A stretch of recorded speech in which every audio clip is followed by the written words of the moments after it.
वो है अयोध्या का रामलला का मंदिर, और देख लीजिए उसमें क्या हुआ। यही कारण है कि राष्ट्रीय स्वयंसेवक संघ अपने आप को रजिस्टर नहीं कराना चाहता, अपना पंजीकरण नहीं कराना चाहता। आप एक दुकान खोल लीजिए दोस्त, जीएसटी की रजिस्ट्रेशन, फलाना रजिस्ट्रेशन, इनका रजिस्ट्रेशन सब करानी पड़ेगी, संघ रजिस्टर नहीं होगा। क्यों? ताकि जब ऐसी चोरी हो, जब ऐसा डाका डले, तो संघ अपने हाथ खड़े कर दे, हम नहीं जानते। न उनकी अकाउंट बुक आपके सामने आएगी, न वो रजिस्टर करेंगे अपने आप को, न मेंबरशिप का कोई रजिस्टर होगा। अब चंपत राय से भी दूरी बना लेंगे, देख लीजिएगा, जैसे गोडसे से बनाई थी 1948 में 30 जनवरी के बाद। यही इनकी असलियत है।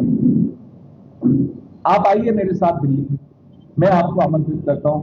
भल्ला जी, वोल्वो की बस आपकी जिम्मेदारी, खाना हमारे साथियों के लिए और मेरे लिए आपकी जिम्मेदारी। मैं आपको झंडेवाला के आरएसएस के 7 स्टार नए वाले ऑफिस में ले चलूंगा।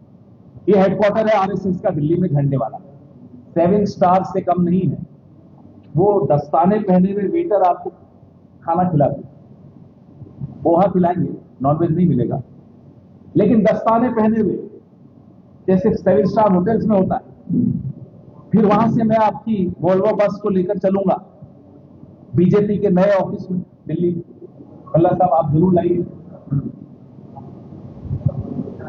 परमिशन अंदर जाने की आप लोग खुद लाइए, हमें नहीं मिलेगी, न भल्ला साहब को मिलेगी, न रविंद्र भाई को मिलेगी।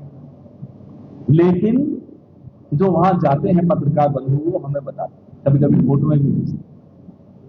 मैंने अपनी जिंदगी में पूरे देश में कांग्रेस का हर ऑफिस देखा, हर ऑफिस हर राज्य का देखा है। और सारे ऑफिस को अगर आप बेच भी देंगे ना, तो वो बीजेपी का जो एक ऑफिस है दिल्ली का, तब भी नहीं बना पाए। अगर 7 स्टार सबसे बड़ा माना जाता है, तो वो 14 स्टार है। ये पैसा कहां से आता है? ये मंदिर से चोरी करने का? ये हमारा सवाल है आपसे। मंदिर के नाम पर आपने वोट लिए, लोगों की आस्था को आपने जगाकर, लोगों को भावनात्मक बनाकर आपने वोट लिए, आपको वोट मिले, तीसरा टर्म मिला। अब आप मंदिर के धन को चुरा कर, और फिर जब आरोप ज्यादा लग गए तो 2-3 चीजें दिखा दी, साहब इधर कोई मिल गया, ये मिल गया, ये मिल गया। कहां है वो 200 किलो चांदी जो सिंधी समाज ने दिखाई? छोटे आभूषण आज मालूम पड़ा कि वो पिघल के उसको किसी ने अपना घर खरीद लिया, कोई गाड़ी खरीद रहा है, सुना कोई दुबई में इन्वेस्टमेंट हो रही। जिस मंदिर पर आप पूरा हिंदुत्व की राजनीति करते हैं, उससे डाका डालकर दुबई में इन्वेस्टमेंट करते हैं। ये कैसा धर्म आप हमारे देश में ला रहे हैं? इन धर्म के स्वयंभू ठेकेदारों से हिंदुओं को खतरा है। ये आज से नहीं कह रहे हम, 30, 40, 50, 60, 70, 80, 90, 100 साल से कांग्रेस ये कहती आ रही है कि ये धर्म के ठेकेदार नहीं हो सकते, इनसे हिंदुओं को खतरा है। और आज ये साबित हो गया। हिंदुओं को अगर खतरा है किसी से, तो वो है राम मंदिर के नाम पे वोट लेने वाले आरएसएस और राम मंदिर की चोरी करने वाले विश्व हिंदू परिषद जैसे लोगों से, इस ट्रस्ट से, और उस व्यक्ति से जो आपको बताता है 1 + 7 8 होता है, जैसे हमें तो मालूम नहीं था। तो आपसे हमारी आग्रह है हमारा कि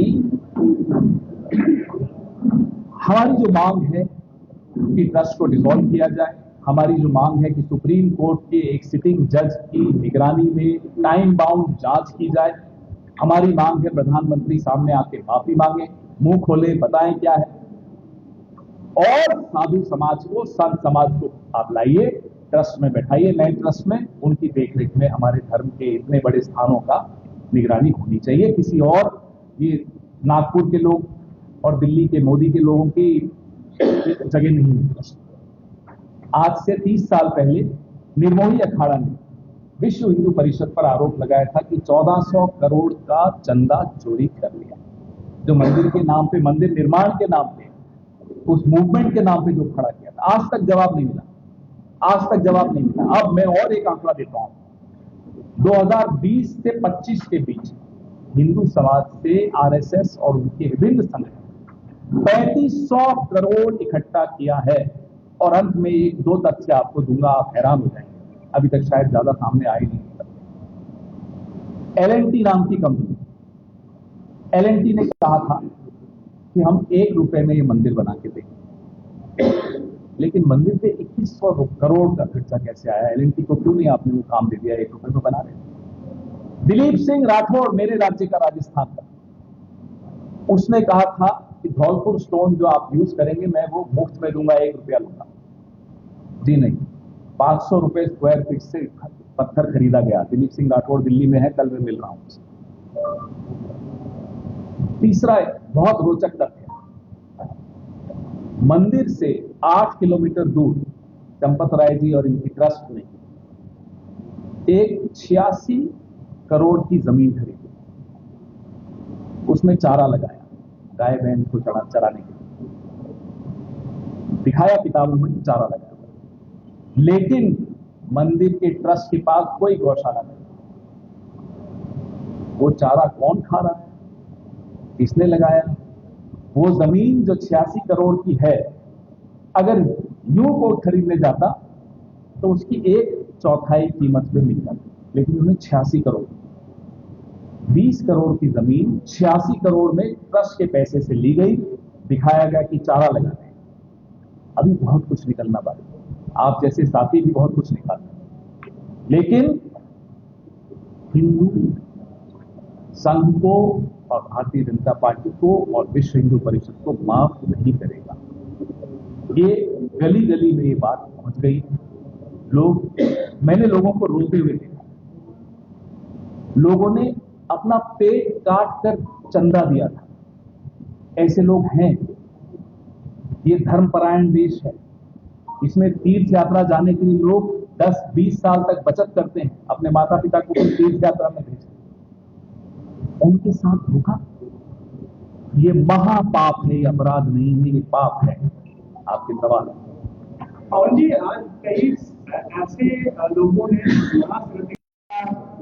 खामोशी का दान पीछे मेरे साथी मित्र भी हैं, क्योंकि आगे प्रेस कॉन्फ्रेंस में डिस्टर्बेंस होगी। आप सब पत्रकार बंधुओं का बहुत बहुत स्वागत है। थोड़ी सी विलंब हुई क्योंकि फ्लाइट टेक ऑफ करने में, लैंड करने में, मगर समय में पहुंचे। पवन खेड़ा जी का हम बहुत स्वागत करते हैं। ये कश्मीर से होते हुए, माता खीर वाली से होते हुए यहाँ पहुंचे हैं। पहली बार सांसद में पहुंचने के बाद इनका जम्मू ऑफिस में स्वागत है, और आप सब लोग बखूबी जानते हैं इतनी संख्या में आप आए हैं, इसके लिए भी आपका धन्यवाद और आपका प्यार नजर आता है। हमारे सारे सीनियर साथियों का स्वागत। मैं सीधा खेड़ा जी से कहूंगा कि आपके बुला।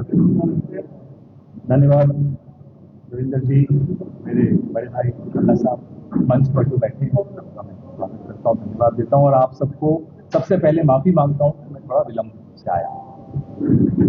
प्रेस वार्ता की शुरुआत में एक ऐसे व्यक्ति की बात से करूंगा जिनका कांग्रेस पार्टी से दूर दूर तक कोई रिश्ता नहीं हो, अटल बिहारी वाजपेयी। उन्होंने कहा था कि अगर पहरा देने वाला कुत्ता न भौंके तो समझ लेना चाहिए कि वो चोरों को जानता है और चोरों से मिला। ये अटल बिहारी वाजपेयी जी ने कहा था। पिछले दिनों ये बड़ा वायरल भी हुआ ये वीडियो। इसलिए वायरल हुआ क्योंकि यही बात अब लोग अयोध्या के रामलला के मंदिर में जो डाका डाला गया उससे जोड़ रहे हैं, और गलत नहीं जोड़ रहे। ये तो चुप्पी है ऊपर, नाम किसके चल रहे हैं साहब? कोई टिन्नू, कोई चिन्नू, कोई गोविंद, कोई चंपत। चोरी में नाम चलेंगे टिन्नू, चुन्नू, गोविंद, चंपत, और मंदिर बनाने का क्रेडिट लेने में नाम किसका चलता है? जो राम को लाए हैं हम तो उनको लाएंगे, नरेंद्र मोदी।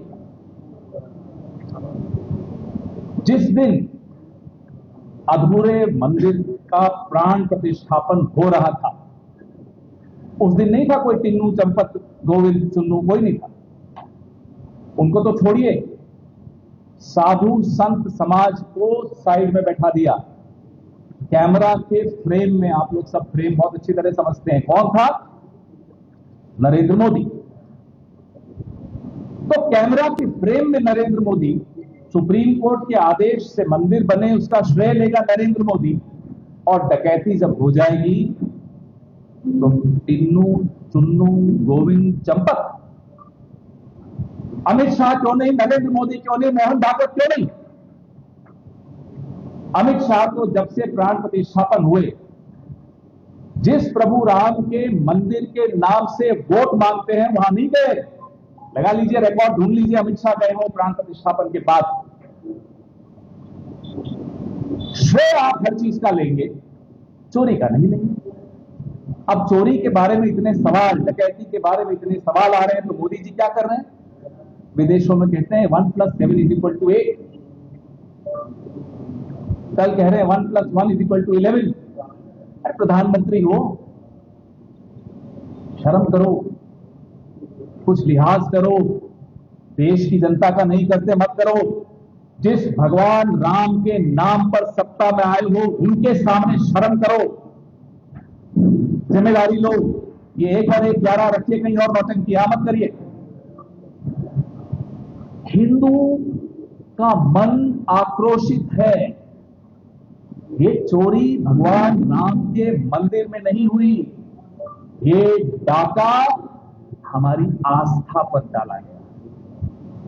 इसलिए, और मैं आपको ज्यादा धर्म की बात नहीं करूंगा, वो धार्मिक साधु संतों का काम होता है, लेकिन देव द्रव्य की चोरी हमारे शास्त्रों में एक पाप नहीं, महापाप माना गया है। देव द्रव्य की चोरी महापाप है। इन्होंने देव द्रव्य की चोरी की। ट्रस्ट किसने बनाया? ट्रस्ट क्या स्वामी अभिमुक्तेश्वरानंद जी ने बनाया या किसी शंकराचार्य ने बनाया? जी नहीं, ट्रस्ट नरेंद्र मोदी और मोहन भागवत ने मिलकर बनाया। जब ट्रस्टी आप चुनेंगे, ट्रस्ट आप बनाएंगे, प्राण प्रतिष्ठा का श्रेय आप लेंगे, मंदिर निर्माण का श्रेय आप लेंगे, तो चोरी डकैती का श्रेय कोई टिन्नू, चिन्नू, गोविंद और चंपक क्यों लेगा? ये छोटी मछलियों को आपके सामने जानबूझकर गिरफ्तार कर रहे हैं ताकि बड़े मगरमच्छ को बचाया जा सके। वो मगरमच्छ नागपुर में है, जयपुर में है, कहां है, दिल्ली में है, कहां है? बताइए, कौन है वो मगरमच्छ? हम सवाल पूछते हैं तो हमको क्या कहते हैं साहब? चिट्ठी लिखते हैं। इन्वेस्टिगेटिंग ऑफिसर को चिट्ठी लिख के कहा जाता है कि प्रियंका जी को बुलाओ, उनका स्टेटमेंट रिकॉर्ड करो, सबूत उनसे मांगो। चोरी आप करें, सबूत हम दें, ये कौन सा न्याय? बुलाइए नृपेंद्र मिश्रा को, फिर कहते हैं साहब अखिलेश यादव का क्या हक है पूछने का? मुलायम सिंह यादव ने कार से खोकर गोली चली। गोली किसने चलाई आपको मालूम? कौन था उस वक्त का सबसे बड़ा सलाहकार, सबसे बड़ा अफसर मुलायम सिंह का? कौन था? नृपेंद्र मिश्रा। वही नृपेंद्र मिश्रा ट्रस्ट का सब कुछ, वही नृपेंद्र मिश्रा की देखरेख में मंदिर बनेगा। और वही नृपेंद्र मिश्रा कह रहे हैं साहब ये चोरी नहीं है, ये डकैती है, दीजिए उसको नोटिस। विनय कटियार, विश्व हिंदू परिषद का बड़ा नाम, उसने कहा ये डकैती हुई है, दीजिए उसको नोटिस। रजनीश सिंह, विश्व हिंदू परिषद का आदमी, कोष में इसका भी रोल रहा ट्रस्ट में, वो कहता है कि नोटों की गड्डियां इधर से उधर गायब कर दी जाती थी, दीजिए उसको नोटिस। नोटिस देंगे आप हमको? स्वामी अभिमुक्तेश्वरानंद जी कहते हैं, शंकराचार्य हैं, कि मैं इस मंदिर में इसलिए नहीं गया कि आरएसएस का एक तरह से ऑफिस है। आपने सारे ट्रस्ट में संघ के लोग भर दिए और अब हमको कहते हैं मोहन भागवत कि आप सवाल नहीं पूछ सकते। कांग्रेस पार्टी वो पार्टी है जो धर्म का दुरुपयोग नहीं करती, लेकिन धार्मिक लोग हैं। हम हर धर्म की इज्जत करते हैं, हर धर्म का सम्मान करते हैं। अगर हमारे देश में धर्म के नाम पे कोई चोरी और डकैती डालेगा तो हम आवाज उठाएंगे, सवाल पूछेंगे, कोई रोक नहीं सकता। और वही हम अपना धर्म निभा रहे हैं। हमारी मांग है कि तुरंत प्रधानमंत्री अपनी चुप्पी तोड़ें, माफी मांगे इस देश से, माफी मांगे संत समाज से। हमारी मांग है कि इस ट्रस्ट को